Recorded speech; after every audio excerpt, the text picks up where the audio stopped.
বন্দে পুরুষোত্তম পরম প্রেমময় দয়াল শ্রী ঠাকুর অনুকূল চন্দ্র রাতুল চরণে আমার কোটি কোটি প্রণাম। ইষ্ট পরিবারের সকলের চরণেই প্রণাম জানাই। তো আমার ইষ্টপ্রাণ দাদা আর মমতাময়ী মায়েদের আনন্দিত জয়গুরু। আশা করি আপনারা সবাই ভালো আছেন। আর যদি কিছু আপনারা তো শুনছেনই, আমার পাশে আছেন। যদি কিছু ভুল টুল হয়ে থাকে আমাকে কমেন্টে জানিয়ে দেবেন, আমি আরও ভালো করার চেষ্টা করব। তো এখানে আমি পরম পূজ্যপাদ আচার্যদেবের কিছু ঠাকুর যে বানিয়ে দিয়েছিলেন সেটা আচার্যদেবের সাথে মিলেই যায়। বলছেন যে ইষ্টগুরু পুরুষোত্তম প্রতীকগুরু বংশধর রেত শরীরে সুপ্ত থেকে জ্যান্ত তিনি নিরন্তর। এটা শ্রী শ্রী ঠাকুর অনুকূলচন্দ্রের বাণী। তো এই বাণীর মাধ্যমে মূলত গুরুর ধারাবাহিকতা এবং বংশধরের মধ্য দিয়ে গুরুর আত্মিক ও জ্যান্ত উপস্থিতিকে নির্দেশ করা হয়। তাই আজ ঠাকুরের বংশধর সৎসঙ্গে বর্তমান আচার্যদেব পরম পূজ্যপাদ শ্রী শ্রী বাবাইদা অর্কদ্যুতি চক্রবর্তী।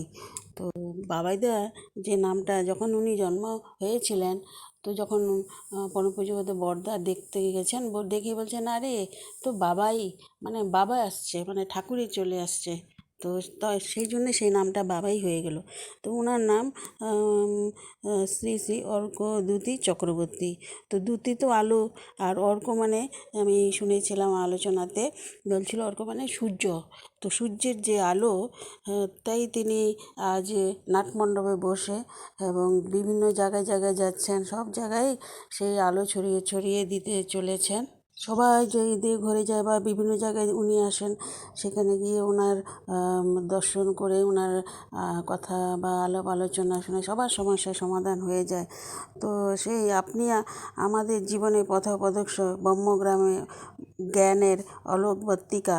তো এবং সেই ওনার আশীর্বাদে আমরা আলোকিত হব, অনুপ্রাণিত হব, ধন্য হব। তাই পরম পিতার কাছে প্রার্থনা করি ওনার জন্য সুস্থ থাকেন, ভালো থাকেন এবং সবাই মঙ্গলে হতে থাকুক। আমরা মাথার উপরে একজন গার্জিয়ান আছে এখন বর্তমান, আমাদের তো কোনো তাই ভয় নাই, চিন্তা নাই। তাই তো তিনি বলছিলেন যে আমরা যে ডিপি কাজে যাই, নিজের জন্য আমরা ধান্দাতে না থাকি। ঠিকই অনেকেই নিজের যে RCM হোক বা বিভিন্ন ক্রিম এগুলো লাগায় বা বিভিন্ন এগুলো নিয়েও ধান্দা করে নিজেদের প্রোডাক্টগুলোকে। তাই আচার্য ঠিক জানতে পারেন কে কী করে। তেমনি একটা ঘটনা এখানে আছে।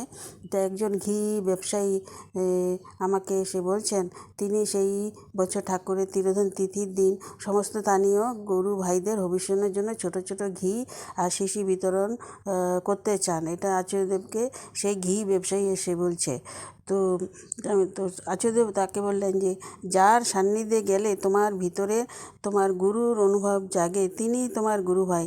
শুধু দীক্ষিত হলে একজন গুরু ভাই হয়ে যায় না। দুই দীক্ষিত ব্যক্তির সাক্ষাৎ হলে তারা যদি শেয়ার মার্কেটের টাকায় লগ্নি আর মুনাফা নিয়ে আলোচনায় মগ্ন হয়, সেখানে ঠাকুর কোথায়? আর তারা আমার গুরু ভাই হয় কী করে? তাহলে গুরু ভাই আর ধান্দা ভাইয়ের মধ্যে তফাৎ আছে। আমরা যেন গুরুর সাথে থাকি, ধান্দায় নয়।